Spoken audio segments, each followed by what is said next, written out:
En septiembre de 2010, en una tranquila biblioteca municipal del Bajío, un empleado revisaba estantes polvorientos cuando, al abrir un ejemplar usado de una novela clásica, encontró algo que no pertenecía allí. Una hoja doblada, amarillenta, escrita con tinta azul. El texto, breve y directo, parecía una súplica y una acusación al mismo tiempo. Si me pasa algo, él será el responsable. Firmado por Camila Herrera, una joven desaparecida 9 años atrás. Hoy vamos a contar la historia de Camila, qué ocurrió aquella noche y cómo este hallazgo inesperado cambiaría todo. Quédate con nosotros hasta el final. El martes 14 de septiembre de 2010, amaneció caluroso en Santa Rosalía, una ciudad mediana del centro de México. La biblioteca municipal, un edificio de fachada sencilla y ventanas altas, abría sus puertas con el mismo silencio de siempre. Héctor Morales, uno de los empleados más antiguos, había recibido la tarea de reorganizar la sección de literatura latinoamericana. No esperaba nada fuera de lo común, solo mover libros, desempolvar y registrar ejemplares olvidados. Fue al sacar un viejo ejemplar de María de Jorge Isaacs, encuadernado en tela verde, cuando una hoja doblada se deslizó al suelo. Héctor, intrigado, se agachó para recogerla. El papel estaba gastado, como si hubiera estado escondido allí por años. Al desplegarlo, notó la caligrafía firme, de trazo juvenil, escrita con pluma azul. Leyó una sola vez y sintió un escalofrío. Si alguien encuentra esta nota, es porque algo malo me pasó. Ramiro no es quien dice ser. Me sigue, me acosa y tengo miedo. Si desaparezco, él será el responsable. Camila Herrera, septiembre de 2001. Héctor permaneció inmóvil varios segundos, procesando lo que acababa de leer. Recordaba el caso de Camila, la joven de 16 años desaparecida casi una década atrás después de salir del cine. El pueblo entero había seguido su búsqueda, y aunque el tiempo había borrado el ruido mediático, el recuerdo seguía vivo en la memoria colectiva. Sin perder tiempo, llevó la nota a la directora de la biblioteca. En menos de una hora, la policía municipal y luego la fiscalía estatal estaban en el lugar. El documento fue guardado en una bolsa de evidencia transparente, manipulado con guantes. Para muchos, esa hoja escrita con nerviosismo y miedo podía ser la llave para entender qué pasó aquella noche de septiembre de 2001. En cuestión de horas, la noticia del hallazgo recorrió la ciudad. Los teléfonos de la familia Herrera no dejaron de sonar.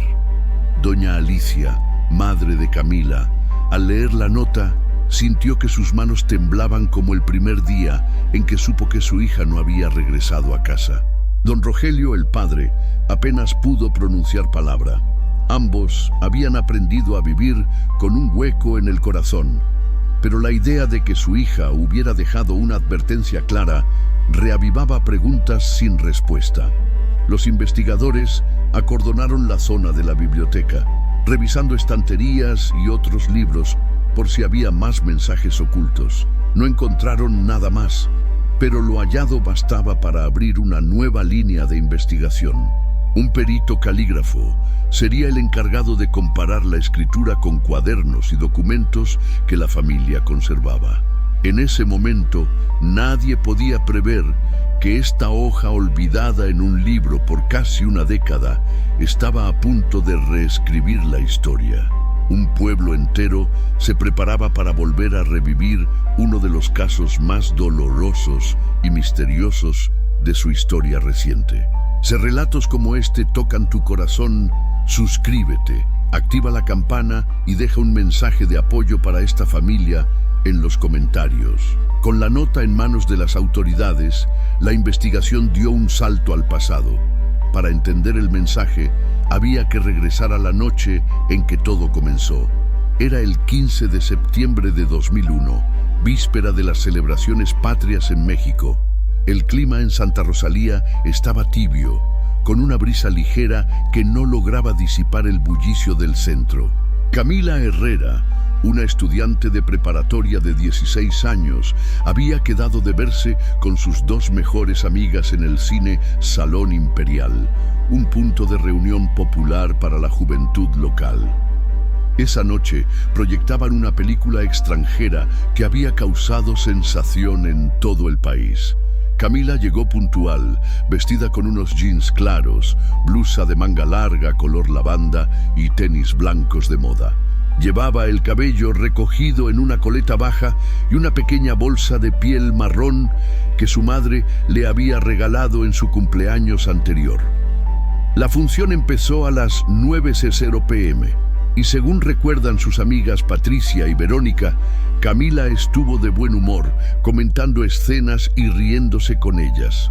Al salir, alrededor de las 11:15 p.m., se despidieron en la entrada del cine.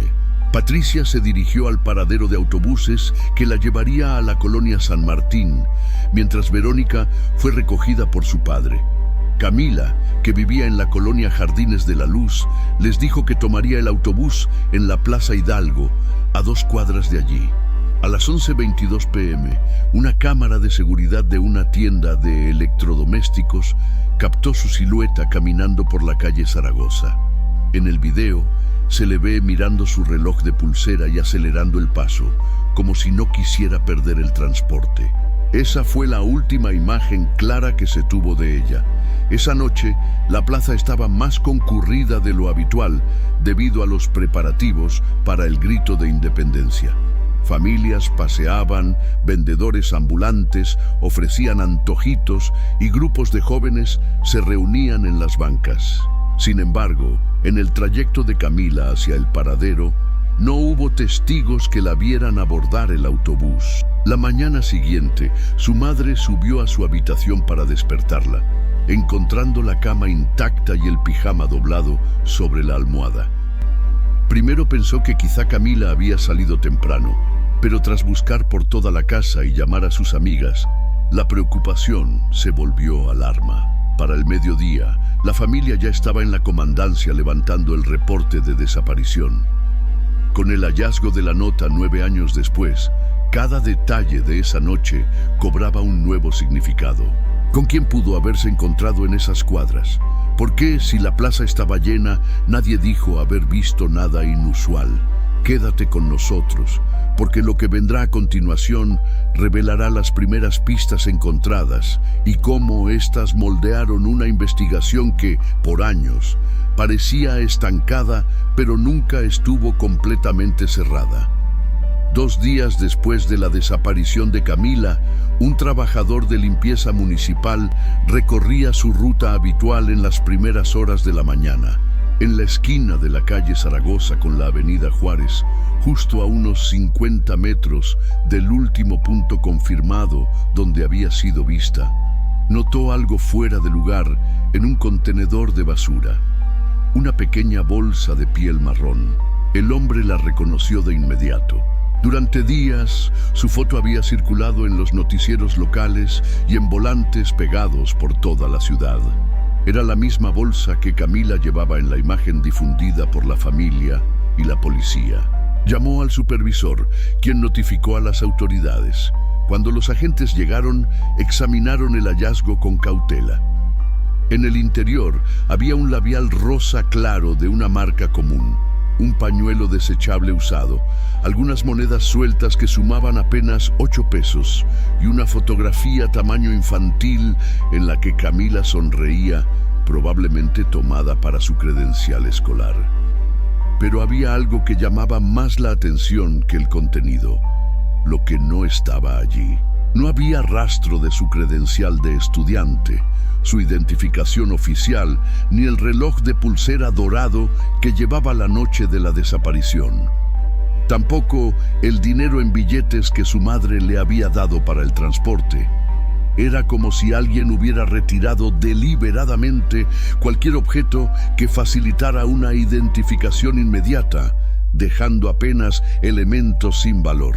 Los peritos revisaron la bolsa y sus alrededores, pero no encontraron huellas dactilares útiles, solo marcas parciales que podrían pertenecer al personal de limpieza. La ubicación del hallazgo también resultaba inquietante. La bolsa no estaba oculta, sino colocada en la parte superior de la basura, como si hubiera sido dejada allí intencionalmente para que fuera encontrada o para despistar. La noticia del descubrimiento se propagó rápido. Para la familia, ver ese objeto tan personal removía la esperanza y el temor al mismo tiempo. Doña Alicia, al sostener la bolsa durante la inspección, recordó haberla envuelto con cuidado cuando se la regaló a Camila. Ese recuerdo, ahora manchado por la incertidumbre, le provocaba una angustia difícil de describir. En la investigación, la bolsa se convirtió en un símbolo, una pista concreta, pero incompleta. Los agentes debatían si el hallazgo indicaba un robo que había escalado a algo peor o si se trataba de una maniobra para desviar la atención de lo realmente ocurrido. Con el hallazgo de la nota en 2010, este detalle cobró una nueva luz. La eliminación selectiva de objetos parecía coincidir con la advertencia escrita por Camila, que alguien cercano, alguien conocido por ella, podría estar detrás de su desaparición. Y pronto, otra voz, un testigo hasta entonces silencioso, vendría a aportar información que mantendría viva la investigación y abriría nuevas líneas de sospecha. 3 días después del hallazgo de la bolsa, un hombre se presentó de manera voluntaria en la comandancia municipal. Se trataba de don Ernesto Salgado, chofer veterano de la línea de autobuses que conectaba el centro de Santa Rosalía con las colonias periféricas. Vestía el uniforme azul de la empresa y llevaba en la mano una gorra gastada. Dijo que había escuchado en la radio local sobre la desaparición de la muchacha y el hallazgo de sus pertenencias, y que algo en su memoria se había activado. Con voz pausada, relató que la noche del 15 de septiembre, en su último recorrido, pasó por la Plaza Hidalgo alrededor de las 11:45 p.m. Desde el asiento elevado del conductor, había notado a pocos metros del paradero a una joven con cabello recogido y ropa clara, coincidente con la descripción de Camila, conversando con un hombre. La iluminación en la plaza era deficiente. Algunos postes de luz funcionaban intermitentemente y, aunque la zona estaba concurrida por las fiestas, aquella esquina específica permanecía en penumbra. Ernesto recordó que el hombre, de complexión media, llevaba camiseta oscura y pantalón de mezclilla y parecía gesticular con insistencia, como si tratara de convencerla de algo.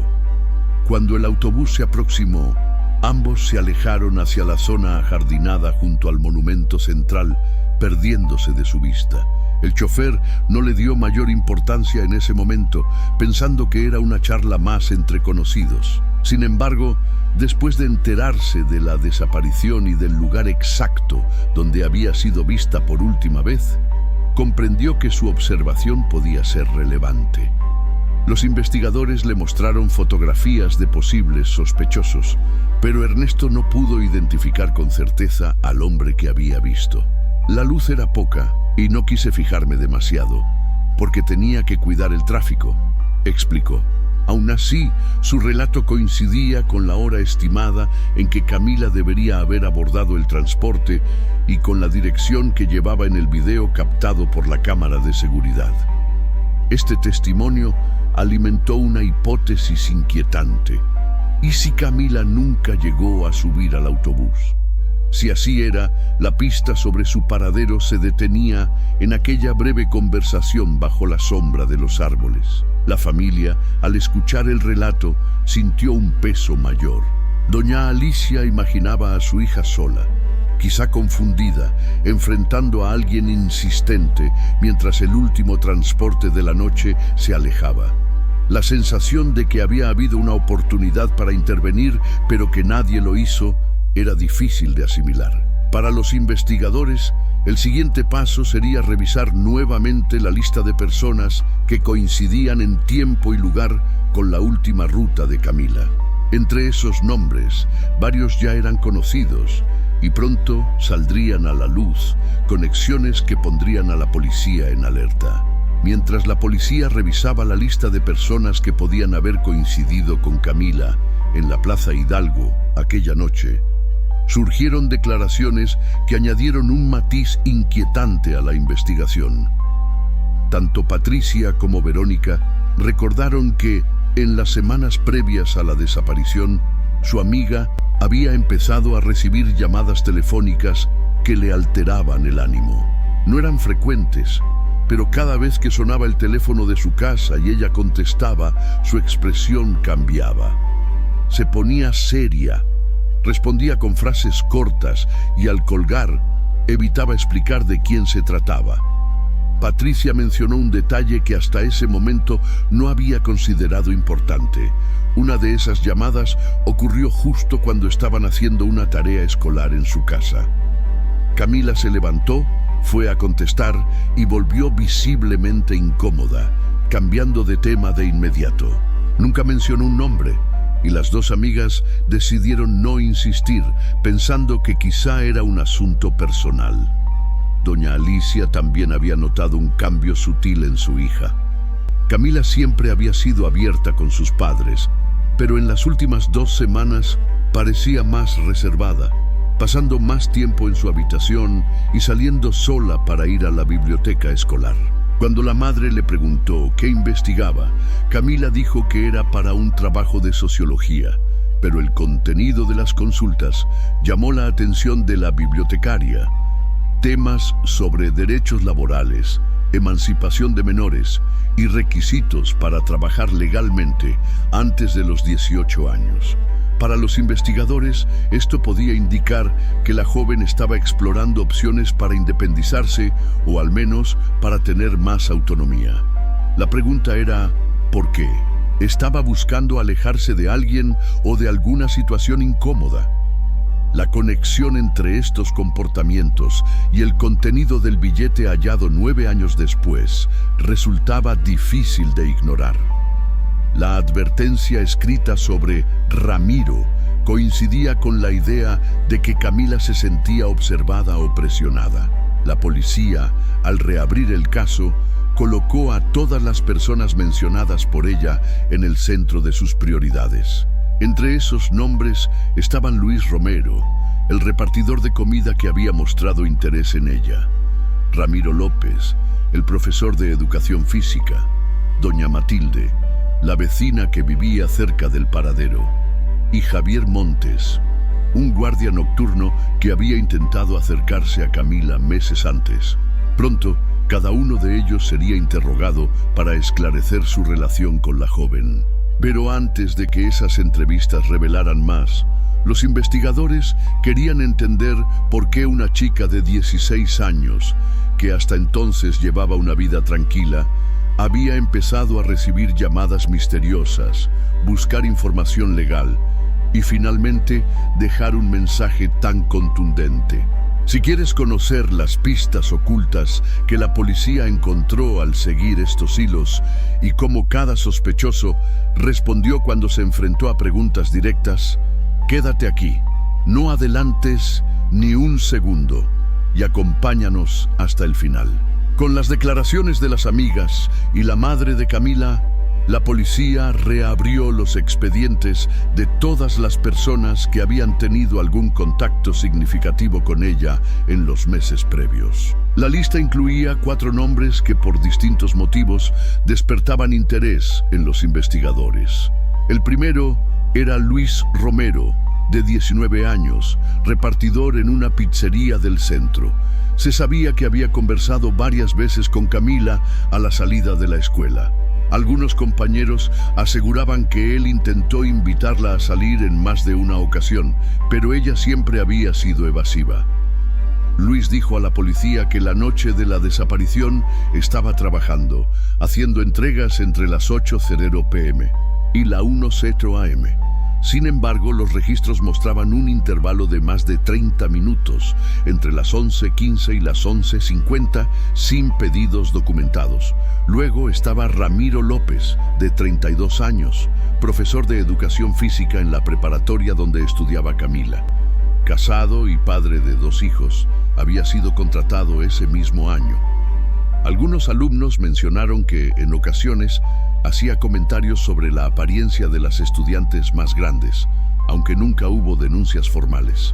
Ramiro afirmó que la noche del 15 de septiembre estuvo en casa viendo televisión con su esposa, pero su testimonio generó dudas cuando ella vaciló al precisar los horarios. La tercera figura era doña Matilde Vargas, de 65 años, una mujer que vivía sola en una casa frente al paradero de la Plaza Hidalgo. Era conocida por observar a los transeúntes desde su ventana y por hacer comentarios críticos sobre la juventud del barrio. Varios vecinos dijeron que parecía especialmente interesada en las muchachas jóvenes. La policía, con orden judicial, registró su casa y encontró recortes de periódicos sobre casos de desapariciones, guardados en carpetas bien organizadas. Aunque no había evidencia directa contra ella, su comportamiento despertó inquietud. Finalmente, estaba Javier Montes, de 22 años, guardia de seguridad en una gasolinera de la carretera hacia San Gregorio. Había conocido a Camila meses antes en una fiesta de cumpleaños de una prima en común y, según conocidos, intentó mantener el contacto. Él negó haberla visto desde entonces, pero testigos afirmaron que en varias ocasiones pasó frente a la escuela, sin motivo aparente, después de que ella lo rechazara. Para los investigadores, cada uno representaba una línea posible de indagación. El testimonio del chofer y la ubicación de la bolsa coincidían con los horarios y desplazamientos que, en teoría, alguno de ellos pudo realizar. No se trataba de acusaciones definitivas, pero sí de piezas de un rompecabezas que llevaba 9 años sin completarse. Lo siguiente sería someter a cada uno a interrogatorios formales, contrastar sus coartadas y analizar cualquier contradicción.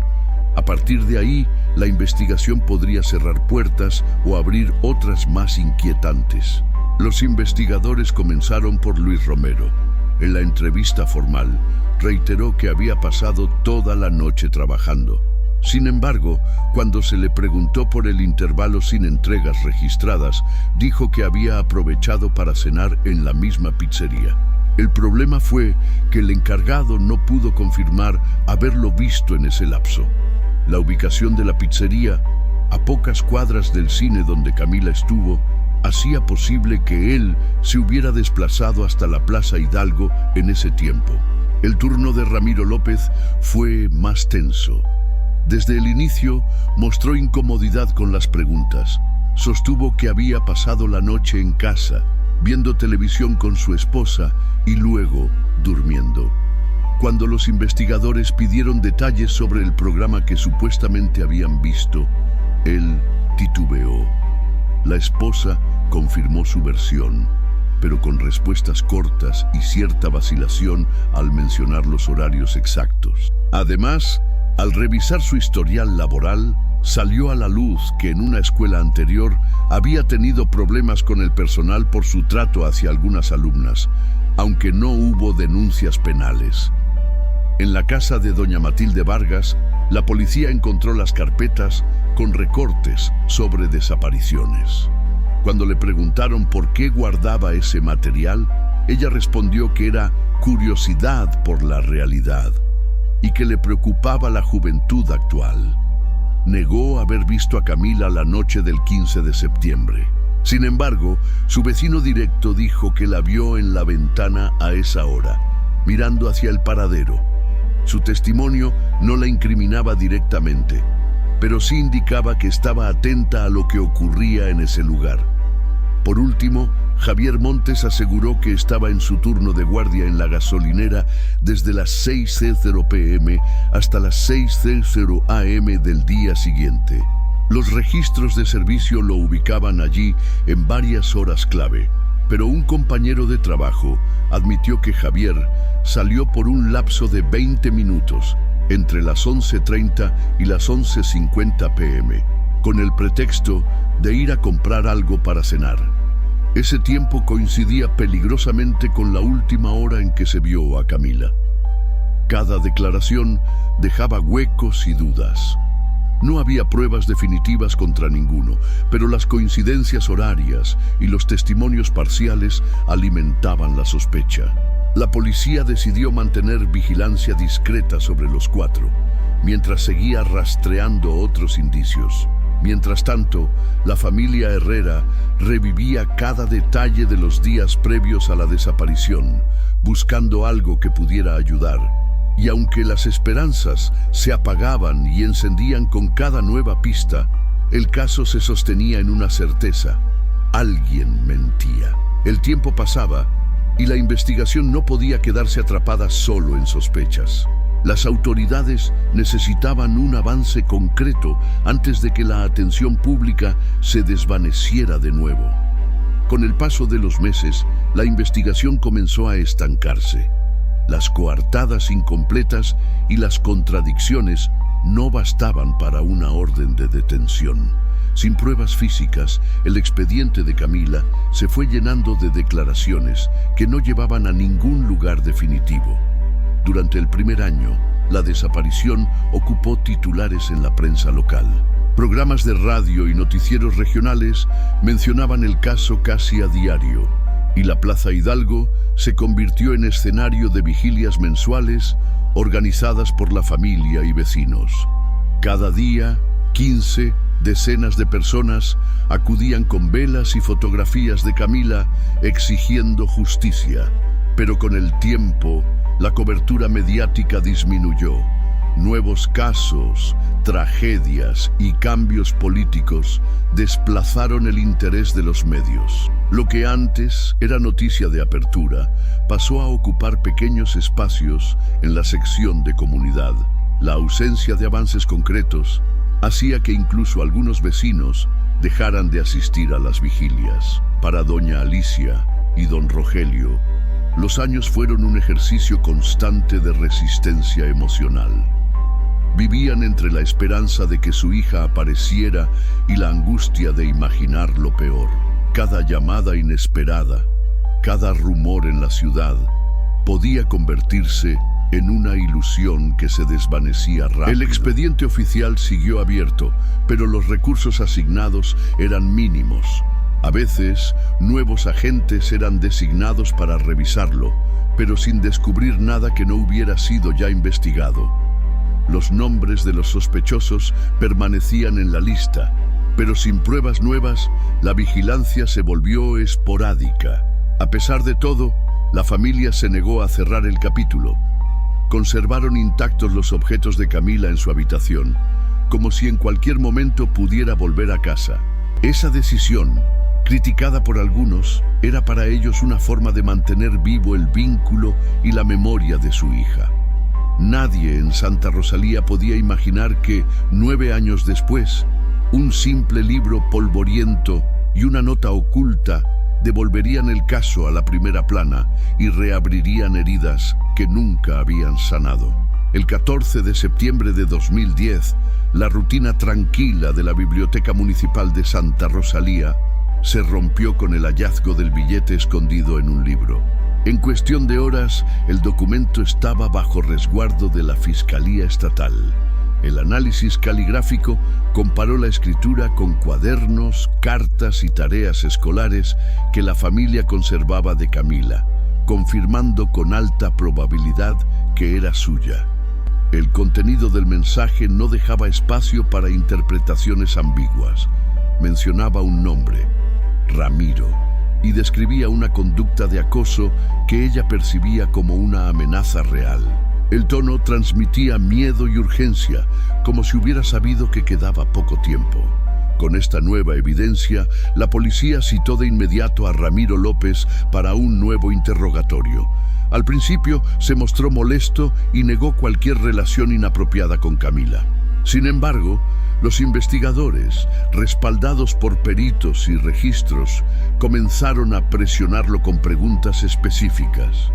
Su presencia en las cercanías del cine, su historial en empleos anteriores y testimonios que lo ubicaban cerca de la Plaza Hidalgo esa noche.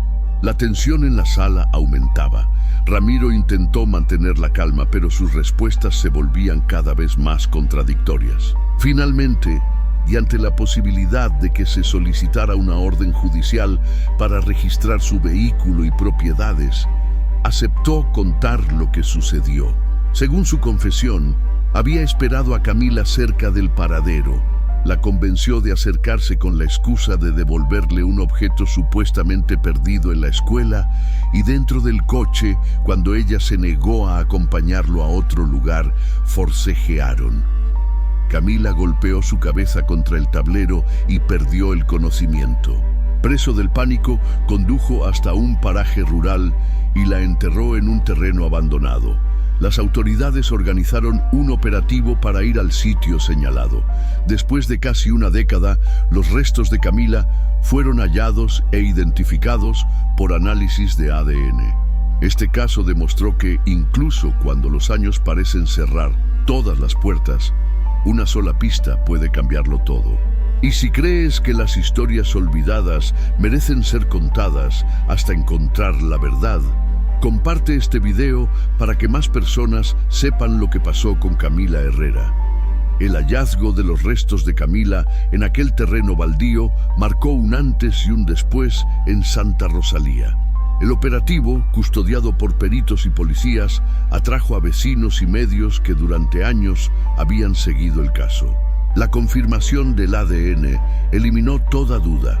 Después de 9 años, la familia por fin sabía dónde estaba su hija, aunque la respuesta que tanto habían esperado llegó con un peso insoportable. El funeral se celebró en la parroquia del barrio, abarrotada de amigos, antiguos compañeros de escuela, vecinos y personas que nunca la conocieron en vida, pero que se habían conmovido con su historia. Doña Alicia y don Rogelio recibieron abrazos y palabras de consuelo, aunque ellos sabían que la herida no cerraría. Lo único que les quedaba era la certeza de que su hija había hablado, había dejado una advertencia, y que esa voz escrita en una hoja había roto el silencio. El juicio contra Ramiro López culminó con una condena de más de 2 décadas de prisión por homicidio calificado y ocultamiento de cadáver.